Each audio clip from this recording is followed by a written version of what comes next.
WhatsApp ആപ്ലിക്കേഷനിൽ വരുന്നതിന്റെ അത്ര അപ്ഡേറ്റും മറ്റോരോ ആപ്ലിക്കേഷനിലും വരുന്നില്ലെന്നാണ് എനിക്ക് തോന്നുന്നത്. എത്ര പേര് ഇത് ശ്രദ്ധിക്കുന്നുണ്ടെന്നുള്ള കാര്യം ചോദിച്ചു കഴിഞ്ഞാൽ വളരെ ചുരുക്കം ആളുകളെ ഈ പുതിയ അപ്ഡേറ്റുകൾ വരുന്നതിനെ കുറിച്ച് അറിയുന്നുണ്ടായിരിക്കത്തുള്ളൂ. അപ്പോൾ ഇന്നത്തെ വീഡിയോയിൽ വാട്സ്ആപ്പിൽ വന്നിട്ടുള്ള വളരെ ഇൻട്രസ്റ്റിംഗ് ആയിട്ടുള്ള കുറച്ച് അപ്ഡേറ്റുകളെ കുറിച്ചാണ് പറയാനായിട്ട് പോകുന്നത്. നിങ്ങളൊരു വാട്സ്ആപ്പ് യൂസർ ആണെന്നുണ്ടെങ്കിൽ തീർച്ചയായിട്ടും വീഡിയോ സ്കിപ്പ് ചെയ്യാതെ അവസാനം വരെ കാണുക. കണ്ടതിന് ശേഷം നിങ്ങളുടെ വാട്സ്ആപ്പ് ഉപയോഗിക്കുന്ന ഫ്രണ്ട്സിനൊക്കെ വേണ്ടി ഒന്ന് ഷെയർ കൂടെ ചെയ്ത് കൊടുക്കുക. അപ്പോൾ ഞാൻ ഈ പറയുന്ന അപ്ഡേറ്റ്സ് ഒക്കെ നിങ്ങൾക്ക് വാട്സ്ആപ്പിൽ കിട്ടിയിട്ടുണ്ടോ എന്നുള്ള കാര്യം നിങ്ങൾ വീഡിയോ കണ്ടതിന് ശേഷം ഒന്ന് ചെക്ക് ചെയ്ത് നോക്കാനും മറക്കണ്ട. ആദ്യത്തെ അപ്ഡേറ്റ് എന്താണെന്ന് പറയാം. നമ്മൾ വാട്സ്ആപ്പിലൂടെ അയക്കുകയോ റിസീവ് ചെയ്യുകയോ ചെയ്യുന്ന വീഡിയോകളുണ്ടല്ലോ, ഈ വീഡിയോകളൊന്നും ഫാസ്റ്റ് ഫോർവേഡ് ചെയ്യാനുള്ള ഓപ്ഷൻ വാട്സ്ആപ്പിൽ ഇല്ലായിരുന്നു. എന്നാൽ ഇനി നമുക്ക് മാക്സിമം 2x വരെ അയക്കുന്ന വീഡിയോകൾ അല്ലെങ്കിൽ റിസീവ് ചെയ്യുന്ന വീഡിയോകൾ ഫാസ്റ്റ് ഫോർവേഡ് ചെയ്ത് കാണാനായിട്ട് സാധിക്കും. അതായത് യൂട്യൂബിലൊക്കെ നമ്മൾ 1x 2x ഒക്കെ വെച്ച് കാണത്തില്ലേ, അതേപോലെ തന്നെ ഓഡിയോ ഫയലുകൾ നമ്മൾ റിസീവ് ചെയ്യുന്നത് വാട്സ്ആപ്പ് ചാറ്റിൽ നമ്മൾ 1x 1.5x 2x വെച്ച് കാണുന്ന പോലെ തന്നെ ഇനി വീഡിയോസും 2x വരെ സ്പീഡ് കൂട്ടി കാണാനായിട്ട് സാധിക്കും. അടുത്ത അപ്ഡേറ്റ്, വാട്സ്ആപ്പ് കോൺടാക്ട്സ് നമുക്ക് പിൻ ചെയ്ത് വെക്കാം, അതേപോലെ വാട്സ്ആപ്പ് ചാറ്റും പിൻ ചെയ്ത് വെക്കാൻ പറ്റും. പക്ഷേ നമുക്ക് കുറെ ഫോട്ടോസ് വന്നു കഴിഞ്ഞാൽ ഒരു ആൽബമായിട്ട് അത് ക്രിയേറ്റ് ആയിട്ടുണ്ടെങ്കിൽ ആ ആൽബം നമുക്ക് നമ്മുടെ കോൺടാക്റ്റിൽ പിൻ ചെയ്ത് വെക്കാനായിട്ട് സാധിക്കത്തില്ലായിരുന്നു. അപ്പോൾ മൾട്ടിപ്പിൾ ഫോട്ടോസ് ആണെങ്കിൽ പോലും അത് സെലക്ട് ചെയ്തുകൊണ്ട് നിങ്ങൾക്ക് കോൺടാക്റ്റിൽ പിൻ ചെയ്ത് വെക്കാനായിട്ട് സാധിക്കും. അപ്പോൾ കോൺടാക്റ്റിൽ ഇതേപോലെ ആൽബം പിൻ ചെയ്യുകയാണെന്നുണ്ടെങ്കിൽ എത്ര ദിവസം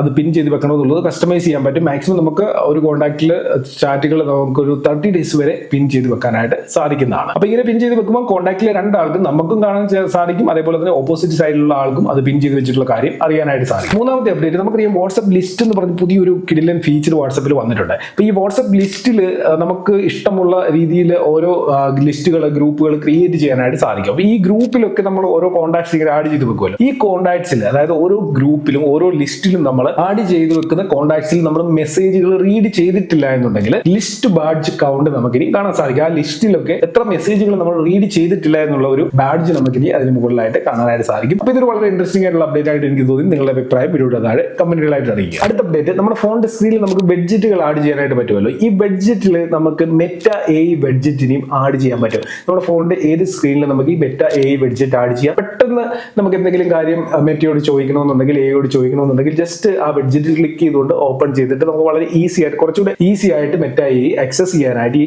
ബഡ്ജറ്റിലൂടെ സാധിക്കുന്നതാണ്. അതായത് നമുക്ക് വാട്സ്ആപ്പ് ആപ്ലിക്കേഷൻ ഓപ്പൺ ചെയ്ത് അതിനുശേഷം മെറ്റ AIയിൽ പോകേണ്ട ആവശ്യമില്ല. ഡയറക്റ്റ് ബഡ്ജറ്റിൽ നിന്ന് നമുക്കിനി മെറ്റ AI ആക്സസ് ചെയ്യാം. ഇതും അപ്കമിംഗ് ആയിട്ടുള്ള ഒരു ഫീച്ചറാണ്. അതിന് താമസിക്കാതെ എല്ലാവർക്കും ഈ ഒരു അപ്ഡേറ്റ് ലഭിക്കുന്നതാണ്. വാട്സ്ആപ്പിൽ നമുക്ക് പോൾ ക്രിയേറ്റ് ചെയ്യാൻ പറ്റുമെന്നുള്ള കാര്യം എല്ലാവർക്കും അറിയാമല്ലോ. ഒരുപാട് ആളുകൾ ഈ ഫീച്ചർ യൂസ് ചെയ്യുന്നുണ്ട്. ഗ്രൂപ്പിലൊക്കെ മിക്ക സമയത്ത് ഞാൻ കാണാറുണ്ട് ഇങ്ങനെ പോൾ ക്രിയേറ്റ് ചെയ്തിട്ടിരിക്കുന്നത്. അപ്പൊ ഇവിടെ നമുക്ക് ടെസ്റ്റ് പോളുകൾ മാത്രമേ ഇപ്പം ക്രിയേറ്റ് ചെയ്യാനായിട്ട് സാധിക്കത്തുള്ളൂ. പക്ഷെങ്കിൽ ഇനി മുതൽ നമുക്ക് ഇമേജ് പോളും വാട്സ്ആപ്പിൽ ക്രിയേറ്റ് ചെയ്യാൻ പറ്റും. അതായത് യൂട്യൂബിലൊക്കെ നമുക്ക് ഇമേജ് വെച്ചിട്ടുള്ള പോൾ ക്രിയേറ്റ് ചെയ്യാൻ പറ്റുമല്ലോ, അതേപോലെ തന്നെ വാട്സ്ആപ്പിലും ഇനി ഇമേജ് പോൾസ് ക്രിയേറ്റ് ചെയ്യാം. വളരെ ഇൻട്രസ്റ്റിംഗ് ആയിട്ട് വരാൻ സാധ്യതയുള്ള ഒരു ഫീച്ചറാണ്. അപ്പോൾ വാട്സ്ആപ്പിൽ ഇമേജ് പോൾ ക്രിയേറ്റ് ചെയ്യുന്ന ഫീച്ചറിന് വേണ്ടി നിങ്ങൾ ആരെങ്കിലും വെയിറ്റ് ചെയ്യുന്നുണ്ടെങ്കിൽ വീഡിയോയുടെ താഴെ കാര്യം ഒന്ന് കമന്റ് ചെയ്ത്. അടുത്ത അപ്ഡേറ്റ്, വാട്സ്ആപ്പിൽ ഒരു ചാറ്റ് സപ്പോർട്ട് വരാനായിട്ട് പോവുകയാണ്. നമുക്കറിയാം വാട്സ്ആപ്പിൽ ഓൾറെഡി ഒരുപാട് പ്രശ്നങ്ങളുണ്ട്. വാട്സ്ആപ്പ് ബാൻ ചെയ്യപ്പെടുന്നു. അതായത് വാട്സ്ആപ്പിന്റെ കമ്മ്യൂണിറ്റി ഗൈഡ് ലൈൻസ് ഒക്കെ ഉണ്ട്. അത് നമ്മൾ വയലേറ്റ് ചെയ്ത് കഴിഞ്ഞാൽ ബാൻ ചെയ്യപ്പെടും. എന്നാൽ ഇതൊന്നും വയലേറ്റ് ചെയ്യാത്ത ആളുകളുടെയും വാട്സ്ആപ്പ് അക്കൗണ്ട് ബാൻ ചെയ്യുന്ന കുറെ ഇഷ്യൂസ് ഒക്കെ നമ്മൾ കാണുന്നതാണ്. അപ്പൊ ഇങ്ങനെയുള്ള പ്രശ്നങ്ങളൊക്കെ ഒരു പരിധിവരെ ഈ വാട്സ്ആപ്പ് ചാറ്റ് സപ്പോർട്ടിലൂടെ നമുക്ക്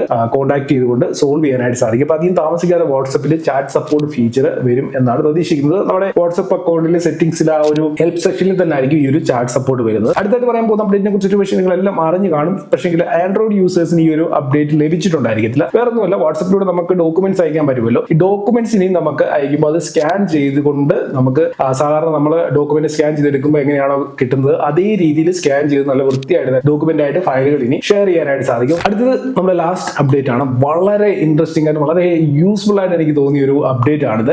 വാട്സ്ആപ്പിൽ നമുക്ക് ചാറ്റ് ഹിസ്റ്ററി ഷെയർ ചെയ്ത് വാങ്ങാനായിട്ട് സാധിക്കും. ഇപ്പൊ എന്തെങ്കിലും കാരണങ്ങൾ കൊണ്ട് നമ്മൾ ചാറ്റ് ചെയ്ത ചാറ്റ് ഹിസ്റ്ററി ഡിലീറ്റ് ആയി പോയി എന്ന് വിചാരിക്കും. നമ്മൾ ഫോർമാറ്റ് ചെയ്യുന്ന സമയത്തോ അല്ലെങ്കിൽ എന്തെങ്കിലും റീസൺസ് നമുക്ക് റീസ്റ്റോർ ചെയ്യാൻ പറ്റാതെ വരികയോ അങ്ങനെയുള്ള ഒരു കാരണം കൊണ്ട് നമ്മുടെ ചാറ്റ് ഹിസ്റ്ററി ഡിലീറ്റ് ആയി പോയി. പക്ഷേ നമുക്ക് അതിൽ ചില കോൺടാക്ട്സിൽ നിന്നുള്ള ചാറ്റ് വളരെ ഇമ്പോർട്ടന്റ് ആണ്. ആ ചാറ്റ് നമുക്ക് അത്യാവശ്യമായിട്ട് വേണം. അപ്പം നമ്മുടെ കയ്യിൽ നിന്ന് ആ ചാറ്റ് ഹിസ്റ്ററി ഡിലീറ്റ് ആയി പോയി കഴിഞ്ഞാലും നമുക്ക് ആ മെസ്സേജ് അയച്ച വ്യക്തിയോട് നമ്മുടെ ചാറ്റ് ഹിസ്റ്ററി ചോദിച്ച് ഷെയർ ചെയ്ത് വാങ്ങാനായിട്ട് സാധിക്കും. അങ്ങനെ ഷെയർ ചെയ്ത് വാങ്ങി കഴിഞ്ഞാൽ നമുക്ക് ഡയറക്റ്റ് ആയിട്ട് തന്നെ ആ ചാറ്റ് ഹിസ്റ്ററി റീസ്റ്റോർ ചെയ്യാനും സാധിക്കും. ഇത് വളരെ ഇൻട്രസ്റ്റിംഗ് ആയിട്ടുള്ള ഒരു ഫീച്ചർ ആയിട്ടാണ് എനിക്ക് തോന്നിയത്. നിങ്ങളുടെ അഭിപ്രായം വീഡിയോയുടെ താഴെ കമന്റ് ചെയ്യുക. ചില സാഹചര്യത്തിൽ എന്തെങ്കിലും കാരണങ്ങൾ കൊണ്ട് ചാറ്റ് ഹിസ്റ്ററി നഷ്ടപ്പെട്ടു എന്ന് വിചാരിക്കുക, ബാക്കപ്പ് ചെയ്തതെല്ലാം നഷ്ടപ്പെട്ടു. അപ്പം നമുക്ക് ആ ഒരു കോൺടാക്റ്റിന്റെ മാത്രം ഏതെങ്കിലും നമുക്ക് അത്യാവശ്യമുള്ള ഒരു കോൺടാക്റ്റിന്റെ മാത്രം ചാറ്റ് ഹിസ്റ്ററി നമുക്ക് ഷെയർ ചെയ്ത് വാങ്ങിക്കാനും അത് റീസ്റ്റോർ ചെയ്തെടുക്കാനും സാധിക്കും. അപ്പോൾ ഈ ഒരു വീഡിയോയുമായി ബന്ധപ്പെട്ട് എന്തെങ്കിലും ഡൗട്ട്സ് ഉണ്ടെങ്കിൽ അത് നിങ്ങൾ ഈ വീഡിയോയുടെ താഴെ കമന്റുകളായിട്ട് അറിയിക്കുക. അപ്പോൾ ഇതുപോലുള്ള ഇൻട്രസ്റ്റിംഗ് വീഡിയോകൾക്കായി ചാനൽ സബ്സ്ക്രൈബ് ചെയ്തേക്കുക. ഇതിൽ നല്ലൊരു അറിവുമായി നമുക്ക് അടുത്ത വീഡിയോയിൽ കാണാം.